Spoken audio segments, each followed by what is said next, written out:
Hi everyone, it's Nicole. Welcome back to my channel and another paper crafting video tutorial. Today we're doing a direct to paper technique. This is an inking technique that is fantastic and really I haven't given it enough love in probably recent years. And today I thought, wouldn't it be super fun to give this die cut barn some amazing texture with distress inks. And we're going to be using inks from Tim Holtz's newest ink cube collection. So he has got his latest colors are all in a pack. That's going to be Uncharted Mariner, Scorched Timber, his brand new color, Lumberjack Plaid, which is my favorite red now, and Lost Shadow. And we're going to be taking Lumberjack Plaid and Scorched Timber and inking up the house with the ink pads only. No inking tools required. Now, I do think a glass mat comes in super handy with this particular technique because you can easily clean it up with baby wipes or a little alcohol and a microfiber cloth or even water. So that would be my preference, or you can just take a scrap piece of paper. So I die cut this barn from some red cardstock, and I believe this set is actually called the farmhouse, but I think it's a barn. So I am taking the Lumberjack Plaid, and you can see I am being pretty aggressive with my application, and I'm just direct to paper. Then I'm going to take the Scorched Timber, and I'm doing a much lighter application, lightly pulling that ink pad across the barn. Now, it may seem kind of messy, but see that texture starting to really show? It almost looks like weathered wood, and that is the effect that I'm going for with this technique. So once I have that, I'm just going to clean up my mat. I've got a baby wipe here, and we're going to set that aside to completely dry. Now, once dry, I do think the effect is even more amazing. Now, off camera, I did die cut the rest of the components for my barn, including the background rectangle pieces for the doors in the upper part of the barn and also along the bottom. Using Scorched Timber, we're doing a direct to paper technique for these too. I want the barn doors to be this nice, dark, deep brown color, and this is really fast and easy. So if you don't even want to get out your ink blending tools, this is a fantastic way to achieve some quick coloring. Now, for the layering piece for that, I have die cut those accents for the barns, the roof, clouds, fence, all that good stuff from the Neenah 110-pound weight smooth cardstock. Now, I did lay out my stamps that I want to use to complete the scene. I like to do that a lot, because it really gives you a good idea of where you're going, what is going to fit within the scene. We're doing a landscape style card today with the barn shifted over to the right area of, or the right side, of the card. On another 4 1/4 by 5 1/2 inch panel of 110-pound weight smooth white cardstock, I'm applying Rustic Wilderness to the bottom portion of the card. This couldn't be an easier way to add color to a background. No stencils needed here, no special techniques or anything of the sort. For the top, we're going to take Uncharted Mariner. So that's another one of those ink cube colors that come in that 4-pack.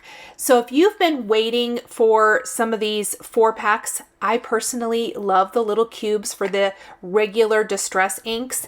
Now is a great time to pick up the latest colors. I am applying the Uncharted Mariner darker up at the top, pulling it lighter down to where it's going to meet the grassy edge. Between where the grass and the sky meet, it's going to be very light and faint. That is also where the fence is going to fall in our scene card. For this particular design, even if I were to stencil the grass along the bottom or anything like that, the barn and everything I'm adding to this design is going to take up enough room that I really feel like it would get lost anyway and isn't necessary. So that's something to keep in mind if you are looking to create a card and want to, I hate to kind of use this term, but cut corners. This is a great time to do that. I am using the My Sweet Petunia glue press. I am in love with this. I don't know why I did not get this out months ago. It's actually been sitting in a box for probably 2.5, 3 months. I have no idea why it took me so long to get this out and start using it, because I love it. On the back of my barn, I am going to apply some foam adhesive. I want to create some dimension with my card, so the barn, the cows, part of my large die cut sentiment, and part of my sentiment strip will all be popped up with foam. This just helps give some depth and dimension to a simple scene card. Now, I think it's been a hot minute since I've created a scene card here on my channel. I might be wrong about that, but I don't think I am. I love scene cards. They're one of my favorite things to create, and I had a blast with this one. So once I have my foam, you'll notice that the foam goes back behind the area up at the top where I'm going to have some doors, and then along the bottom. And I did this on purpose. That is because I want everything popped up, and I didn't want to piece some little foam areas underneath those. Now I'm going to reuse one of the backing pieces. Let me take all of this off first. And I'm going to put the barn in place here on my background. But what I want to do is I want to reuse one of these as a placeholder, I guess, if you will, so that it doesn't attach the door all the way yet. And that's because I want one of my cows from the little cow agenda that we're going to stamp and color here in a minute to be peeking out from the door. And I don't want to have to worry about trying to lift that up later, because I haven't actually stamped or colored them at this point. I did this card a little backwards, I guess. I usually do the background first, especially with a scene card, as I generally have a pretty good idea where I'm going, but to not have colored any of the images yet is kind of unusual for me. But we're just going to keep building our adorable barn / farmhouse, whatever you want to call it. I guess it's a farmhouse for the farm critters. And then we're going to just go ahead and put our doors up high. Now, there's a lot of ways you could do this. If you want it to appear to be open, I think it would be cute to put the doors out to the side, and the solid die cut piece that cuts out when you cut the barn, you could ink that and place it. If you have some of the little chicken agenda, you could totally put some of those up there, or anything that you want, you could pop up there in the loft of the barn, and I think that would be a very fun effect. This is a really, really nice barn. I love it. There are 2 roof pieces. This is one die. It die cuts both components. I've got to say, I absolutely love that as well, because it makes it super handy. And we're just going to pop that in place just like so. And I love it. It's coming together. Now, we definitely need to add our farm critters. You could go with lots of different farm critters, or you can stamp some from the new Little Cow Agenda. So cute. The latest addition to the Little Agenda series from Mama Elephant, and I'm going to stamp all of mine on Neenah 110-pound weight smooth white cardstock using Hero Arts intensified black ink, and coloring with Olo markers. If you want to know exactly which Olo markers I use to color my images, that will be listed down in the description below the video here on YouTube, as well as over on my blog underneath the photos. I am loving Olo markers. They are an alcohol ink based marker. For those that don't know, I do have a link.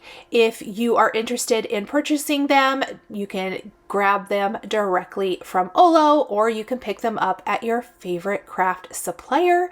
They are just amazing. The results are incredible, and the more I use them, the more I love them. So I kind of colored my first cow, then I did the milk bottles, then I did the heart, and now I'm going to, or I did the little bit of blue, which I added for the bottles and the bird. Then we've got our hay bale, and I'm going to do anything basically with color, and then we're going to go through and color all the rest of the cows at once. We're going to end up with 2 brown cows, 1 brown spotted cow, and 2 black and whites. And I just kind of wanted to have fun with it and see about coloring them differently, I guess. And they're going to be absolutely adorable. They're super teeny tiny. My only tip, and this is a tip whether you're coloring with Olos or other alcohol ink markers, try not to oversaturate the image where the ink will bleed outside of the line. I find that that is especially true with small images because you're trying to blend them out or whatever, and there's not the huge surface area to go over. And I have found that I have been liking going from dark to light in most instances. That might be opposite of what you have done before with coloring, but give it a try and see what you think. Sometimes I still revert back to the other way, but when possible, I do try to go dark to light, and it does help me or help keep me from oversaturating my cardstock. Now, my final 2 cows I kind of did at the same time. Of course, I did pink for the noses, and just going to have fun with it. Going to grab the coordinating little cow agenda dies, place them right over these images, die cut, and let's finish putting the rest of our card together. So I do love anytime I am coloring an image that has eyes to take a black jelly roll pen and add the detail into the eyes. And this is no different. I am adding little black glossy areas for the eyes on all of my critters. And then we will simply take the amazing special delivery stamp set and add some greetings. What I love about the little agenda is you can really take greetings from any of your favorite Mama Elephant greeting stamp sets and mix and match and totally make it your own. Now here is where adding that little backer paper comes in so handy. I can lift it because it's not stuck down yet, and I am going to tuck my cow so he's peeking out from the barn door with that heart in his mouth, which I think is so fun. And then I can remove that backer paper. Isn't that cute? And how good does the barn look?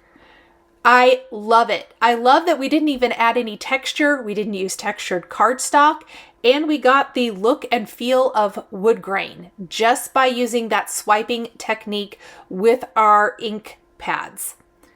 So I almost glued this cow directly to the card, but quickly realized I think we want a foam square. So we are going to pop that one up, and he's peeking out from the side of the barn. We've got a couple more that are going to be sitting out here in our little barnyard, and see how it's coming to life now. This is where the magic happens. Once you add those critters to your little scene, I feel like it just all comes to life. We've got our little hay, we've got our last cow, and then it's time for sentiments. Now, the only additional thing for the scene that I added was die cutting 3 clouds using these 2 clouds that come in the farmhouse die set. I just die cut one of them twice. A little bit of extra white up in the sky is going to give it a little less of that moody rainy day feel and give it a little bit more of just a, cloudy sky barnyard feel, I suppose. So I'm gluing all of these directly to that background. And I like to lay my greetings right on the card. I'm double checking. Do I still like how this looks? Do I need to make adjustments? And I do still like it. So we're going to go ahead and stamp our greeting. Now, I know that Distress ink is not always the recommended ink for sentiment greeting, but I am going to tell you, try it if you want to. Distress may give you a little bit better result than Distress Oxide, although I have done both before and been happy with the results. But part of the reason I chose to use Lumberjack Plaid Distress ink for my large special delivery greeting is it matches my card perfectly. So definitely don't be afraid to try it if you are looking for the same kind of thing. Then I'm going to take my smaller sentiment or sentiment strip, and I am going to stamp this with the Scorched Timber. Same thing. I could have gone and grabbed a different brown ink from my craft stash, but this is already out. This is one of the colors directly from my card, and it ends up giving me a great result. I'm going to take the coordinating special delivery die now. I'm going to die cut my sentiment. I'm going to use a sentiment label die to die cut my sentiment label. That's from Simon Says Stamp. And then we can pop both of these onto our card. Now, I've used the special delivery sentiment quite a few times here on my channel. I will link to those here at the end of the video in case you want to see some other ideas on how to use this. It is a fantastic basic in my opinion, and the die cuts all the little bits and bobs and swirls from the letters beautifully. I just have not popped them all out. You're going to see me pop all of these out here in just a minute and place this on the card. When using the sentiment label or sentiment strips, I line it up with one side of the greeting and die cut. Then I flip the paper around, line it up with the other end, and die cut that end. Now we have a sentiment strip and a sentiment perfect for our card. Now, part of special delivery overlaps our barn, which is already popped up with foam. Because of this, we're going to have to be strategic in how we place our adhesive. I personally love these thin foam adhesive strips from, now I can't remember the brand, but I have them linked down below. And I peel off the backing paper so that I can manipulate them and curve them around different areas. So see how I'm curving them and then snipping it? I have removed the backing paper. If you don't remove the backing paper, it's not going to be pliable, but if you do, you can really manipulate it to fit behind. I'm only placing it on one half of the greeting. Anything that overlaps the barn, I will place some liquid adhesive from my glue press. So now I'm just gonna double check and see where else I might need a little bit of foam so that it lays nicely. And we'll be doing the very same thing for the sentiment strip, although it takes a little less effort because I don't have to manipulate it around any curves. So once we have that, we're going to position our special delivery and pop it in place. Same thing for the sentiment strip. The final thing that we will do for our card today is place this entire panel on a side fold card base.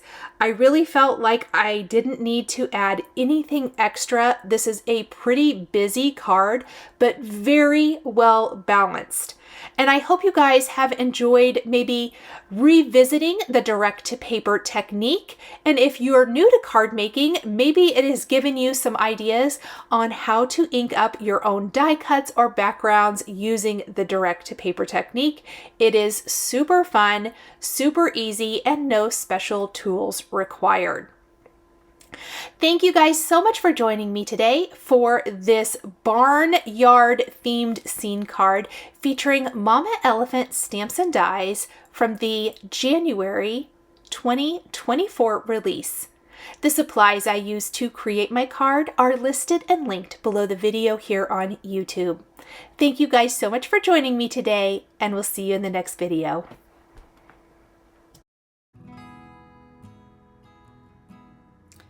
Thank you so much for joining me today for another paper crafting tutorial. I love being able to share with this incredible community of crafters. I want to give a huge shout out and special thank you to my amazing Patreon members. If you're interested in joining Patreon, please click the link in the description underneath the video here on YouTube. Patreon is a private community where you can support more of what I do. There is exclusive content, information, and behind-the-scenes content. Top-tier members will receive a handmade birthday card during your birthday month, access to D-Stash, and monthly exclusive lives, plus so much more. We would love to have you join our growing community. If you enjoyed this video, please subscribe to my channel, click the like button, and don't forget to hit the notification bell to always be notified when I have a new paper crafting video or I go live. Thank you so much for joining, and we'll see you next time.